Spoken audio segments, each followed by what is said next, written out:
Mesdames et messieurs, bonsoir, heureuse de vous retrouver dans cette nouvelle édition de Viva Événement. Au sommaire, les 100 ans d'histoire des chemins de fer malgaches revus en photo depuis ce jour à la gare Souaran. Rappel à l'ordre de la Sénit, il est interdit de poser des affiches de propagande n'importe où. Le Conseil de sécurité de l'ONU a adopté hier un texte encadrant la destruction de l'arsenal chimique syrien du régime de Bachar al-Assad, première véritable percée diplomatique depuis le début du conflit syrien. Et puis Miss Philippines Megan Young, âgée de 23 ans, sacrée Miss Monde 2013 en Indonésie. La finale du concours de Miss Monde 2013 s'est déroulée cette année sous haute sécurité après des menaces islamistes.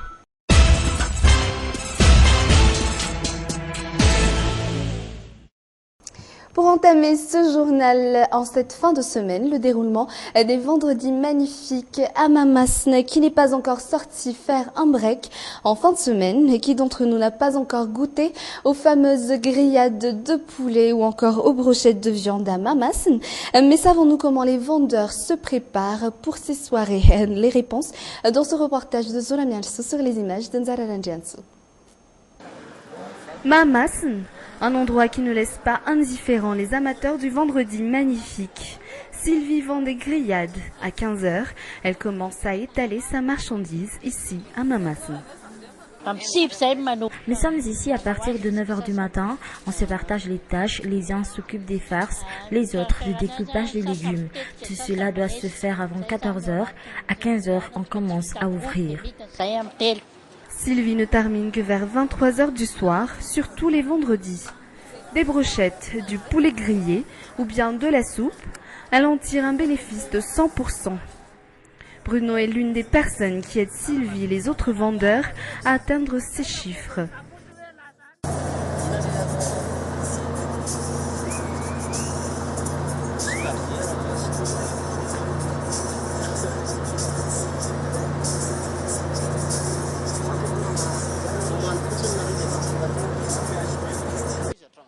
Bruno est un démarcheur. Il fait ce travail depuis 15 ans. Je m'occupe des clients, dont la grande majorité est en voiture. Je leur apporte leurs commandes. Mon travail leur évite d'aller se chercher eux-mêmes leurs boissons et leurs snacks. Ils n'ont qu'à commander que je leur remets après. Je leur donne ensuite l'addition.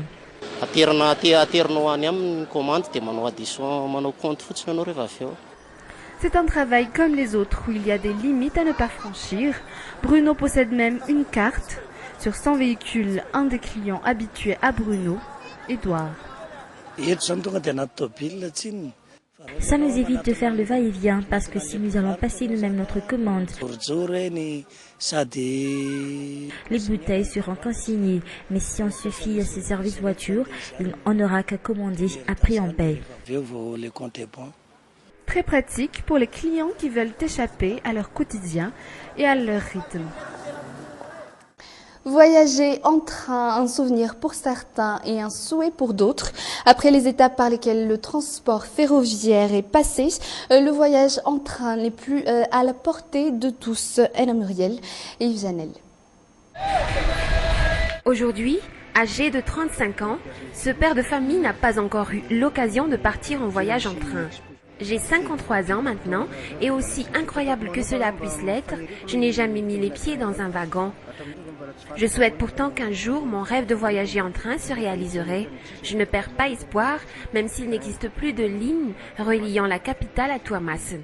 Ainsi, en attendant que son rêve se réalise, ce visiteur a dû se contenter d'un voyage en train dans l'histoire à travers cette exposition de photos. Des photos qui racontent le centenaire des chemins de fer malgaches. Sandy, lui, a eu beaucoup plus de chance. Il était encore enfant, mais le souvenir du voyage en train est toujours là. Je me souviens bien de mon voyage en train. Je n'étais encore qu'un enfant. C'était un train de voyageurs. Aujourd'hui, il n'y en a plus, je pense. Mais voyager en train est très spécial. On peut apprécier un tout autre paysage, différent de celui que nous offre un voyage sur route. Ces 10 dernières années, peu de gens ont la chance de voyager en train. Aucune image ne vient à l'esprit de la nouvelle génération quand on leur parle de voyage en train. On souhaite que le transport ferroviaire redevienne comme avant. On souhaite vraiment revivre ces traversées en train. On voudrait que nos enfants aient la même chance que nous avions et apprécier le voyage en train.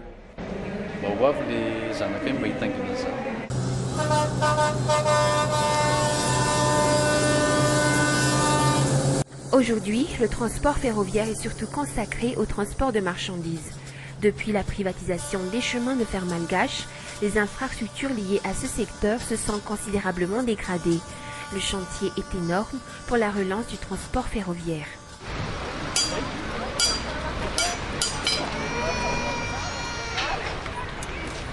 Plus de 37 photos marquant l'histoire du chemin de fer malgache qui a célébré son centenaire cette année sont donc exposées à la gare Souarane depuis aujourd'hui. Et autour des élections concernant la transgression des lois régissant l'affichage, les murs d'Antananarivo ont été en seulement 4 jours souillés par ces affichages de propagande. Depuis le début de la campagne électorale, la CENIT a été claire à ce sujet. Certains sont passés outre la loi. C'est un reportage de Armisa Rakutbe et de Nzara Ranjansu. La CENIT a été ferme quant à la réponse qu'elle a donnée. Les candidats ne peuvent poser leur affiche que sur les tableaux d'affichage disposés à cet effet. C'est une loi stipulée dans les codes électoraux. Nul ne peut passer outre. Certains vont à l'encontre des lois en vigueur en posant des affiches sur les poteaux de la Jirama et autres endroits là où il est interdit d'afficher, sauf autorisation de la Jirama. Concernant le temps d'antenne, certains candidats ont pris du retard quant à la remise de leurs DVD à la télévision et radio nationale. Il y aura donc également un retard dans la diffusion de leur émission.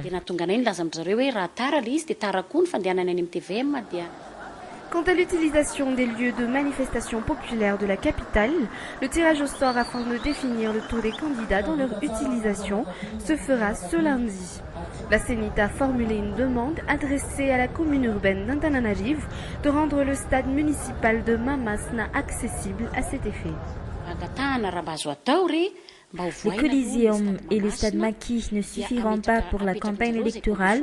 Nous appelons donc à l'accessibilité du stade municipal de Mamas, suivant les conditions de la commune, mais un tirage se fera de toute manière. Briser ces lois déjà établies sera donc fortement sanctionné, des lois qui sont d'ailleurs très strictes régissant la tenue de la campagne électorale.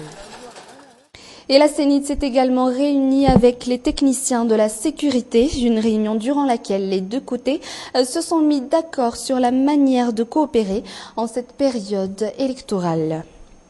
Politique toujours, 5e jour de campagne électorale en vue de la présidentielle du 25 octobre prochain. Les candidats sillonnent les régions.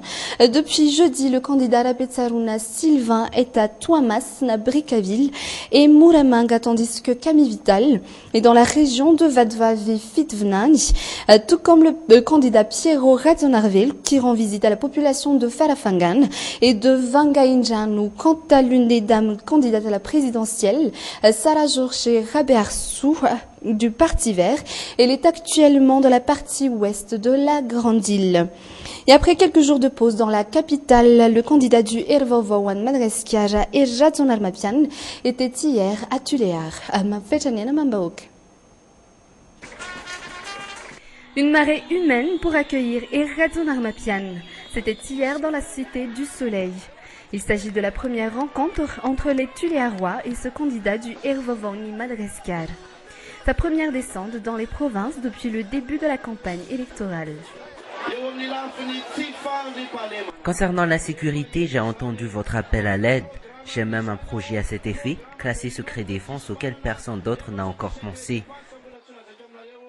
Ensemble, nous allons nous battre contre l'insécurité afin que vous puissiez être en paix et être productifs dorénavant. De passage à Betchouk, pas moyen d'échapper à la question de l'insécurité. Ici, c'est devenu le lot quotidien de la population avec les attaques meurtrières menées par les Daalu, les bandits des grands chemins.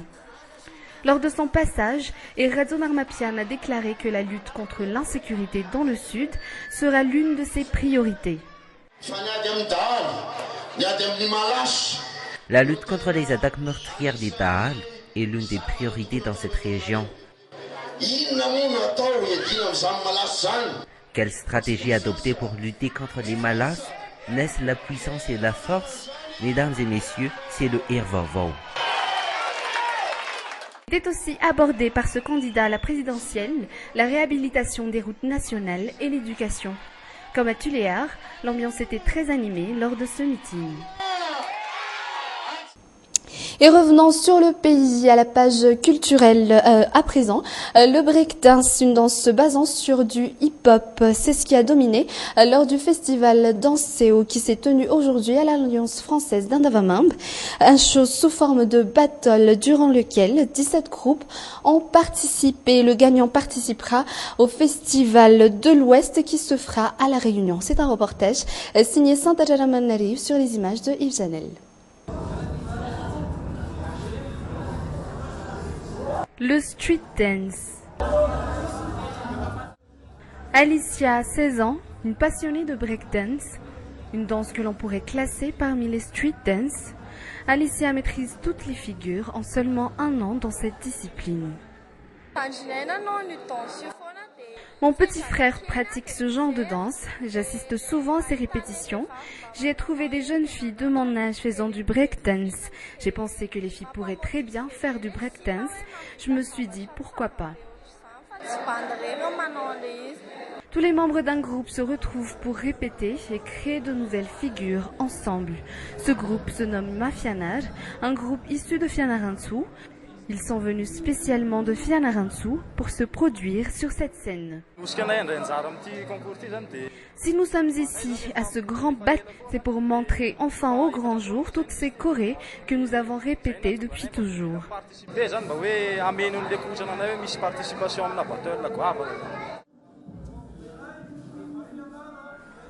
Tout comme le groupe Mafianar, ces autres groupes sont ici pour assister au grand battle.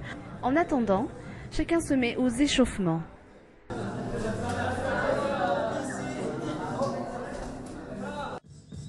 Sur la scène, le battle commence. En un spectacle, 3 groupes sont en compétition.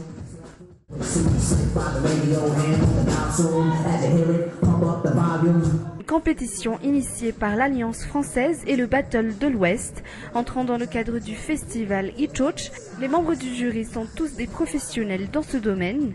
L'un d'eux, Chani Arze, un breakdancer professionnel depuis des années maintenant. Sélectionner le meilleur groupe malgache d'aujourd'hui. Et il va être sélectionné pour le 24 novembre à La Réunion. Ça sera la grande finale Océan Indien.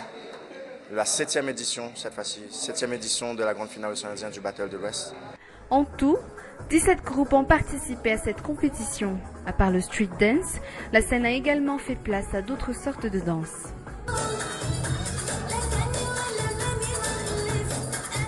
C'est la fin de ce journal. Merci de l'avoir suivi. Je vous donne rendez-vous lundi 20h15, toujours dans Viva Événement version française. Au revoir.